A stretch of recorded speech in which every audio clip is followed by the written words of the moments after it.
ध्वनिर्वर्णा पदं वाक्यमित्यास्पदचतुष्टयम् यस्याः सूक्ष्मादिभेदे वाग्देवीं तामुपास्महे।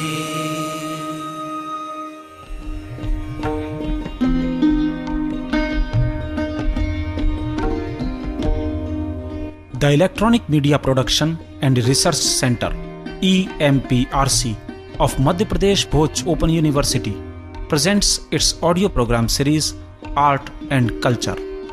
Friends, now we are going to present audio lecture of Dr. Devangana Desai. The topic of her lecture is Architecture and Sculpture of Khajuraho Temples. This lecture will be divided into two parts. So, let's listen to the first part of this audio lecture on Architecture and Sculpture of Khajuraho Temples. This audio program is recorded, edited and presented by Amar Bahadur Yadav.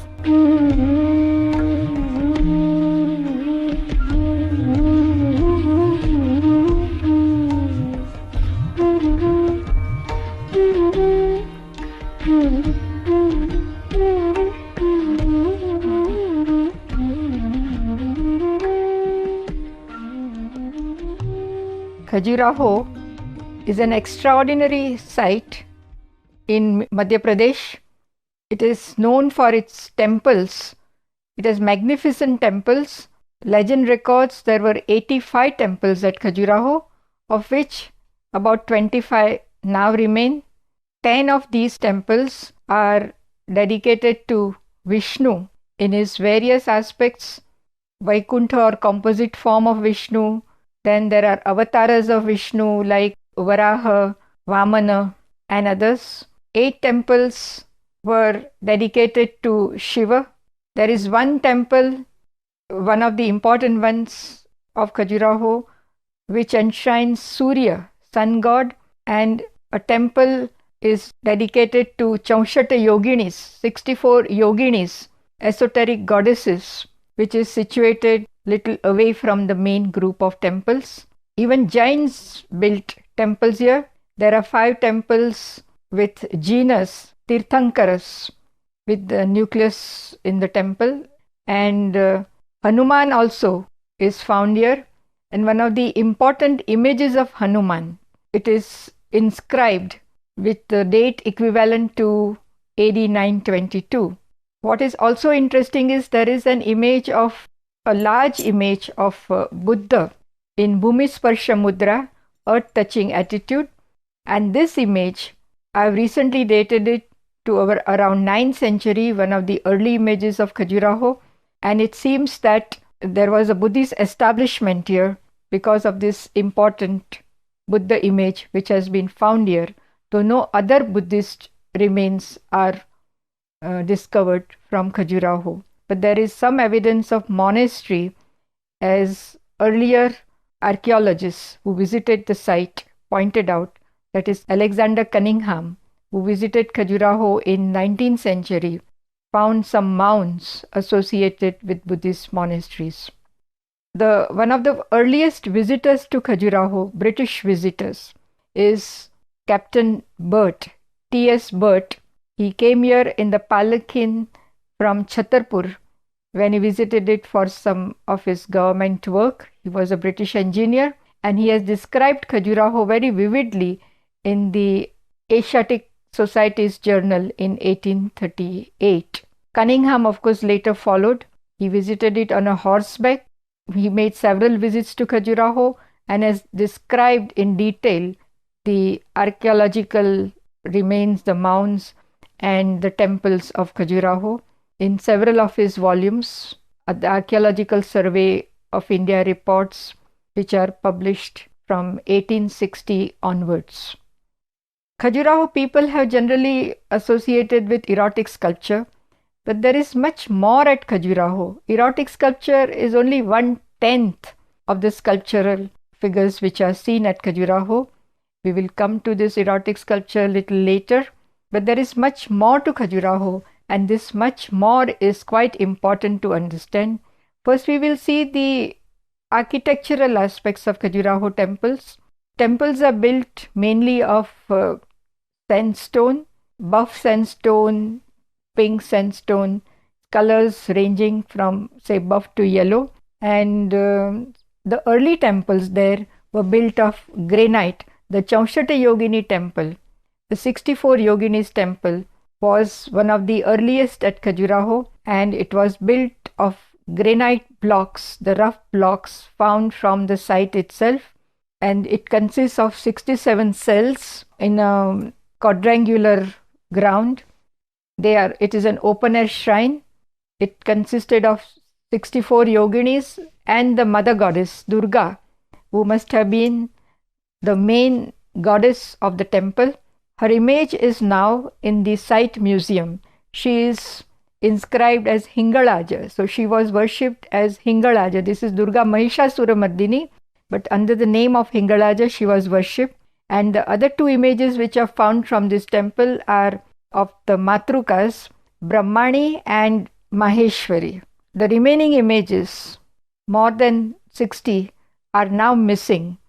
But it was an important 64 yoginis shrines because this cult associated with the yoginis was prevalent in the belt from Orissa to central India, and Khajuraho's yogini one was one of the important temples of this group. It is unusual because it is quadrangular in shape rather than circular temple, which we find in Beraghat, Hirapur and other places where 64 yoginis were worshipped. There are 2-3 temples which are partly of granite and partly sandstone, like the temple which is now called Brahma, but originally a Vishnu temple, as on the lintel of the temple there is an image of Vishnu, though the temple has now a Chaturmukha linga in it, because of which the temple got the name Brahma. Another temple of this partly granite and sandstone is the Lalguan Mahadev temple, also on the periphery of the Khajuraho's other temples.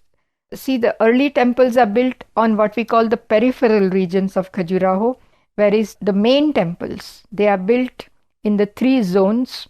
One is the western group, in which the kings, the royal family, built the temples, which consisted of some of the important temples, the world famous temple like what is now called the Lakshmana temple, which enshrines Vaikuntha form of Vishnu. Also a Varaha temple is there facing it. Then the Kandarya Mahadev, the most renowned temple of Khajuraho, the Vishwanatha temple, the Chitragupta Surya temple and the Devi Jagdamba temple. These are situated in the western group of Khajuraho. Then the Jains built temples in the eastern area of Khajuraho. There are Adinath temples, Parshvanath temple, a large image of Shantinath also has been found here. And one of the scholars, Dr. Maruti Nandan Tiwari, who works on Jain temples of Khajuraho, says there were at least 20 more temples of genus which are not to be seen now, but their images are found in the museums. And in the southern group, we have one of the very important images of Khajuraho coming, the in the Chaturbhuja temple, which is a magnificent image of Vishnu with 4 hands, Chaturbhuja. And recently, archaeological survey has excavated a temple from the Bijamandal mound or the Vaidyanatha mound, which also can be dated to around early 11th century. So in the western group, eastern group and southern group, the temples are situated. So the temples were built from say AD 900 onwards up to 1150, and then onwards also the images were installed by individuals in some Jain temples. The temples were patronized mainly by the Chandela Rajput princes. The Chandelas were earlier the feudatories of the Gurjara Pratiharas of Kanauj, and there is one inscription of King Harsha which states Harsha Chandela, which states that reinstated Pratihara Shitipala Deva on throne, and this inscription has been found near the Vamana temple. But from AD 950, the Chandelas proclaimed their power, and as a victory shrine, they built the Vaikuntha temple, which is now known as the Lakshmana temple. King Yashovarman Chandela brought the image from his Pratihara overlord, and the inscription states that the Pratihara king in turn had got this image from the Chamba ruler. The image was originally of Himalayan features, but now that particular image, the precious image, is missing, but it is the stone image, the Chandela image, which is enshrined in the Lakshmana temple. It's a very powerful image of Vaikuntha with Vishnu's face in center, the Saumya face, the lion face on one side, and the boar or the Varaha face on the other side. So this is what Yashovarman built as a victory shrine, and in front of it there is a Varaha shrine, which also mostly Yashovarman installed as a symbol of his victory, because just as Varaha saves Prithvi, earth goddess, from the netherworld, king is supposed to have saved the earth, and there is a metaphor likening king with god Varaha Vishnu in his third incarnation. So this temple also faces the Vaikuntha temple. So both are victory shrines, Vijaya temples. And then King Dhanga, Harsha's son, built the Vishwanatha temple, which were followed by Chitragupta and Devi Jagdamba temple. And King Vidyadhara, one of the powerful rulers of the Chandela dynasty, is said to have built the Kandarya Mahadev temple after fighting Muhammad of Ghazni, who had invaded the Chandela territory. At Kalanjar, he gave strong fight to Muhammad of Ghazni, who had to return. And after this event, Vidyadhara must have built a victory shrine in the form of the great Kandarya Mahadev temple. The Jain merchants also, who were under the Chandela rulers and who were supported by them, because the inscription says that the Pahila who built the merchant Pahila, who is associated with the Parshvanath temple, was held in great esteem by King Dhanga, the Chandela king. So the Chandela kings were the main patrons, and the Jain merchants also built the temples. Now, taking the architectural features of the temples, they are following the Nagara style of architecture, the Central Indian Nagara style, in which the Shikhara, the superstructure, is curvilinear in form, and the temple on its elevation can be divided into three parts. The main temple, of course, stands on Jagati or platform. All the temples of Khajuraho stand on high Jagati platform, and the three divisions of elevations are the basement part, the Vedibandha part as we call it, which has several moldings, which has geometrical designs as well as figures, Narathara rows, where activities of men are depicted in the row. And then there is the second part of the temple, which is the Janga, the main part of the temple, the wall part of the temple. This is divided generally into 2 or 3 zones of sculptures. Important figural sculptures are placed in this part of the architectural part of the temple, the Janga. And here we see beautiful Sura Sundaris or Apsaras and the griffins, Vyalas, also erotic figures, and many divinities on the walls of the temples. And the third architectural part of the temple is its superstructure or Shikhara. And as I said earlier, it is curvilinear in form, the Shikhara, but it has several Anga Shikharas on its main spire. So it is called the Anekandaka mode of Shikhara. There is several Andakas or several Shikharas, several mini Shikharas on the main spire. So this is the main architectural design of the temple as far as the elevation is concerned. And on the ground plan, the temples have 4 or 5 constituent units. As the devotee enters the temple, climbing several steps, he first enters through a torana and he enters into a porch, which is called Ardha Mandapa, then into a mandapa, small hall. Then there is a Mahamandapa with a square platform on which dance dramas must have been performed, dancers must have danced. Also, the devotees could sit there and do some yoga. So, that is the Mahamandapa. And then there is the Antarala part, the vestibule, which connects the Mahamandapa and the sanctum. Sanctum is the Garbhagruha, in which the main divinity is enshrined. Architecturally, the temples can be divided into 2 groups, whether they have pradakshina, inner pradakshina, or inner ambulatory, which are called the Sandhara temples, and temples without inner ambulatory are the Nirandhara prasadas, or temples without circumambulation inside. The circumambulation is done only from outside in these temples. But this was important, and for us also it is important, for those who are studying art and architecture as well as sculptures, because the architects of the temples, they have made distinctions between the Sandhara and the Nirandhara temple in the placement of images, particularly the images of the erotic figures and some of the divinities.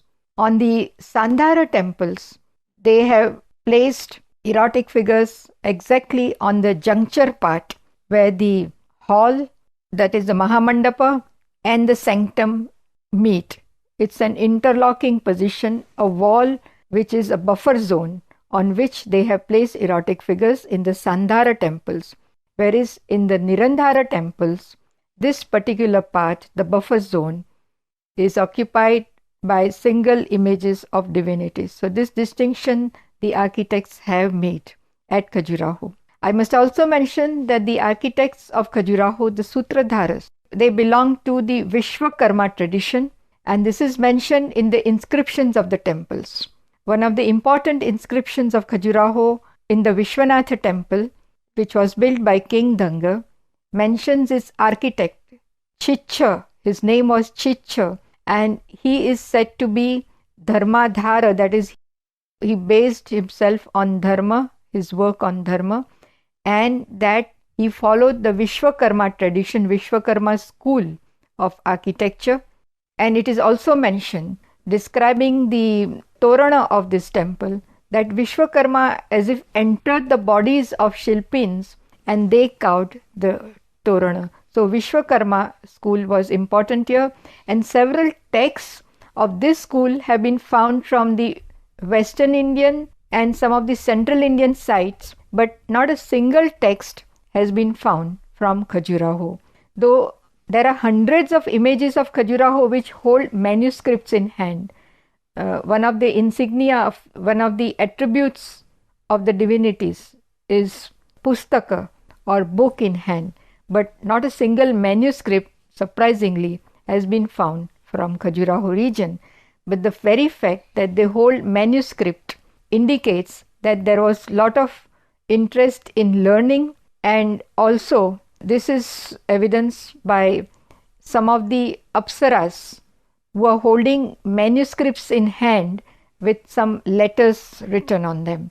So even the women of this period, of this society here at Khajuraho, they were literate. So this is some background of architecture and the general background. Now we take some of these sculptures of Khajuraho. The sculptures of Khajuraho can be divided into at least 5 categories. One are the cultic images which are there, which are in the sanctum of the temples and to which the artists have given much attention. Some of them are standing in Samabhanga, in equipoise posture, like Vaikuntha image, the Vamana image, the Surya image. But also there is one, that magnificent image of Chaturbhuja Vishnu, which I mentioned in one of the temples of the southern group, It stands in sort of like a pose of Krishna Yogeshwara with a foot bent. So cult images are one category. Then there are several divinities which are represented on the temples of Khajuraho, and the important ones are the Dikpalas, regions of space, which are carved in the 8 corners, exactly in the 8 corners of the Khajuraho structures, the temples, particularly the sanctum and the Mahamandapa. And these are Indra, Agni, Yama, Nirutti, Varun, Vayu, and Kuber and Ishana. And these are supposed to have protected the monument from 8 angles. So 8 corners. So these are there. And the sanctum particularly, they have very specifically shown Dikpalas in their precise positions. Also, there are the manifestations of the divinities.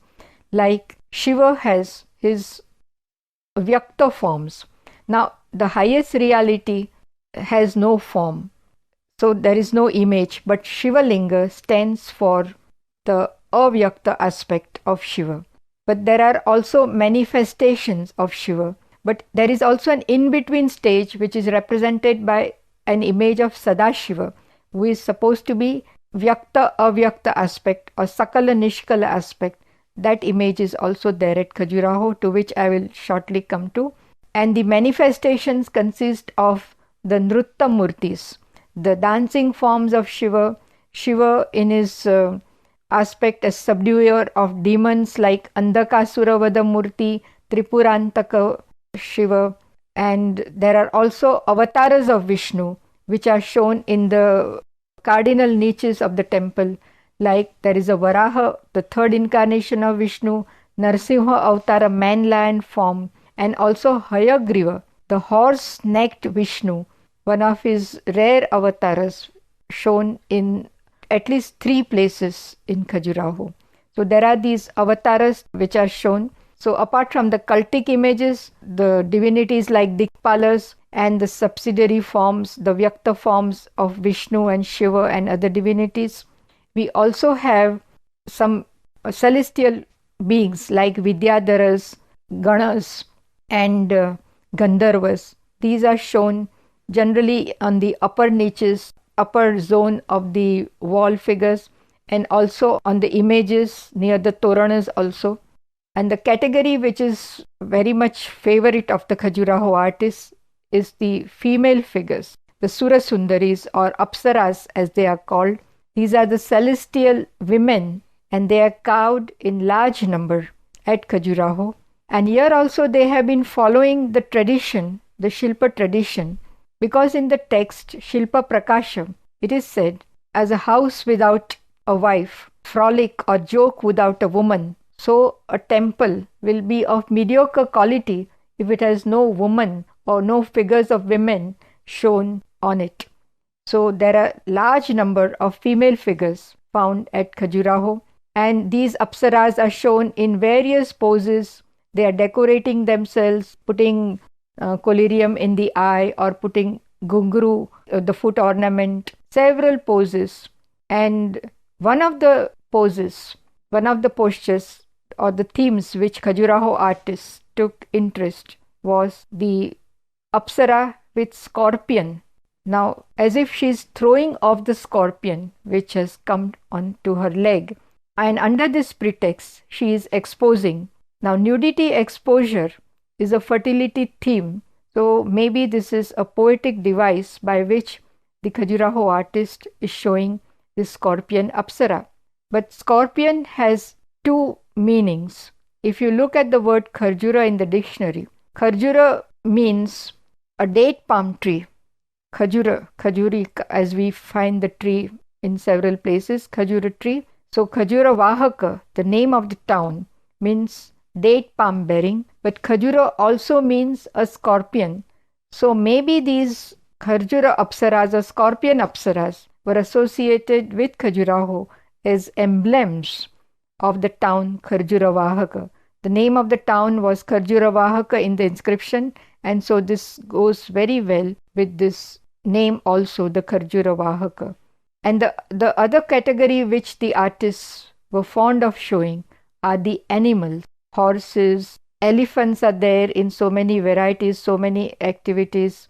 But the Vyala, which is a composite animal, or griffin, which has a body of a lion, but faces of, say, different animals, also birds and human beings. That animal called Vyala in Shilpa texts has been carved in many varieties at Khajuraho. The text Aparajita Pricha, the Western Indian text, talks about 16 types of Vyalas, and with permutation and combination, it says that there are many more varieties. So 16 into 16 would be 256 varieties of Vyalas, of which at Khajuraho quite a few are represented, and some of the notable ones, the remarkable ones, are in the Parshvanath temple of Khajuraho, on the Devi Jagdamba temple of Khajuraho. Here we see Vyala in rampant standing position with a man, a warrior, almost fighting it. Vyala is a protective motif. Even the Apsara which I talked about earlier, it is an auspicious motif. It leads to fruitfulness. So all these motifs which are protective motifs, alankaras as we call them in Shilpa texts, alankara just doesn't mean decoration, but it also means auspiciousness, Shubha, Mangala. That is how these motifs have been understood in Shilpa texts and in the time when they were represented on temple walls.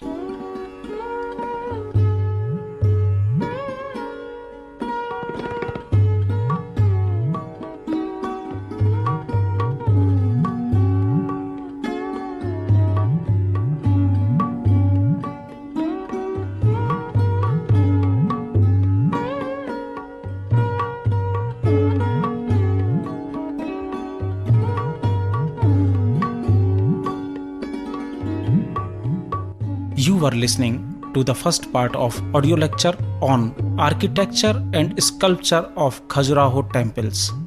This lecture was delivered by Dr. Devangana Desai. The announcer was Kaushal Sharma. This program was recorded, edited and presented by Amar Bahadur Yadav. This audio program was produced and presented by Electronic Media Production and Research Center, EMPRC, of Madhya Pradesh Bhoj Open University.